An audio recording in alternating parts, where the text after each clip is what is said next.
Ya man salaita bi kullil anbiya, ya man fi qalbika rahmatul linnas, ya man allafta quluban bil Islam, ya habibi ya syafi'i ya Rasulullah.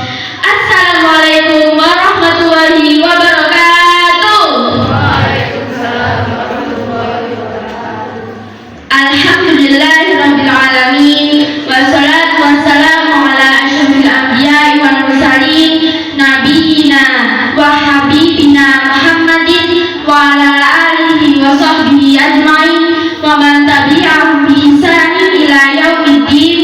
Rabbi shrah li sadri wa yassir li amri wahlul 'uqdatam min lisani yafqahu qawli. Amma ba'du.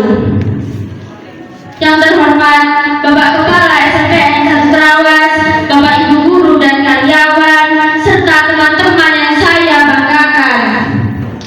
Marilah kita panjatkan puji syukur kepada Allah Subhanahu wa Ta'ala atas karunia-Nya, sehingga kita semua bisa berada di sini untuk memperingati Isra Mi'raj Nabi Muhammad sallallahu alaihi wasallam. Hadirin rahimakumullah, peristiwa Isra Mi'raj terjadi ketika Nabi Muhammad mengalami 3 kesedihan. Ketika istri beliau meninggal dunia, paman beliau meninggal dunia, dan ketika dakwah di negeri Taif tidak diterima, Allah hibur Rasulullah SAW dengan peristiwa Isra Mi'raj yang diabadikan dalam Al-Quran surat Al-Isra ayat pertama dan An-Najm ayat 1 sampai 18. Isra adalah perjalanan malam dari Masjidil Haram ke Masjidil Aqsa, sedangkan Mi'raj bermakna naik dari Masjidil Aqsa kemudian melewati 7 lapisan langit. Di langit tersebut beliau bertemu dengan Nabi Adam alaihissalam, Nabi Isa alaihissalam, Nabi Yusuf alaihissalam, Nabi Musa alaihissalam, sampai terus ke atas puncak ke-7 beliau bertemu dengan Nabi Ibrahim alaihissalam. Dilanjutkan ke Sidratul Muntaha, beliau bertemu dengan Allah Subhanahu wa Ta'ala dan berdialog, dan yaitu mengucap salam, at-tahiyyatul mubarakatus shalawatut thayyibatullah, yang kemudian diabadikan dalam bacaan salat. Dan selanjutnya Nabi Muhammad menerima berita salat 5 waktu. Hadirin rahimakumullah, Allah Subhanahu wa Ta'ala ketika melihat Rasulullah SAW memberikan sandaran perlindungannya, harapan pembelaannya kepada paman dan istri tercinta, maka disinilah dengan sholat Allah ingin menjadikan semua perlindungan dan harapan itu hanya terpusat kepada Allah Subhanahu wa Ta'ala, bukan pada manusia. Maka sholatlah untuk dirimu, sholatlah untuk orang tuamu, dan sholatlah untuk ketaatanmu kepada Allah, karena sholat itu tidak lama, hanya sampai meninggal saja. Jika tubuh sudah dikafani, maka tidak bisa sholat lagi.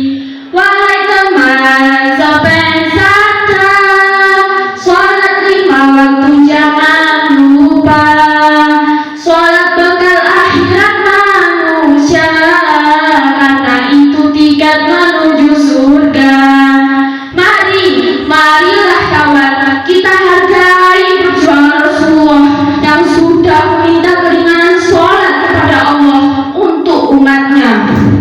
Sungguh tidak akan ada yang sanggup bila pada akhirnya umat ini menjalankan sholat 50 waktu dalam sehari. Hakikat sholat adalah untuk keselamatan diri pribadi di alam akhirat. Dalam Al-Quran surah Al-Baqarah ayat 45 berbunyi, Bismillahirrahmanirrahim. wasta'inu bis-sabri was-shalah wa innaha lakabiratun illa 'alal khashi'in, yang artinya dan mohonlah pertolongan kepada Allah dengan sabar dan sholat, dan sholat itu sungguh berat kecuali bagi orang-orang yang khusyuk. Dan ada pula Quran surah Toha ayat ke-14, Bismillahirrahmanirrahim, innani annallahu la ilaha illa ana fa'budni wa aqimis sholata li dzikri, tunaikanlah sholat sebagai pengingatmu kepada Allah. Jadi kalau orang selalu sholat dan mengingat kepada Allah, pastilah terlindungi. Tidak mungkin ada orang yang beriman melakukan hal-hal yang tidak baik, karena orang beriman selalu ingat pada Allah. Renungkanlah wahai kawan, hidup itu antara adzan dan sholat. Lahir diazankan, mati disolatkan. Lahir ditolong orang, mati digotong orang. Dan sholatmu akan membantu setelah kematianmu. Sholat itu penting, bukan yang penting sholat. Sholatlah di belakang imam sebelum kamu disolatkan di depan imam.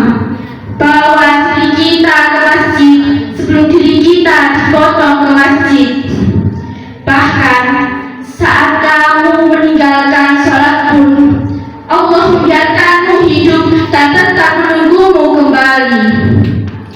Ketika banyak maumu, wahai temanku, mengapa singkat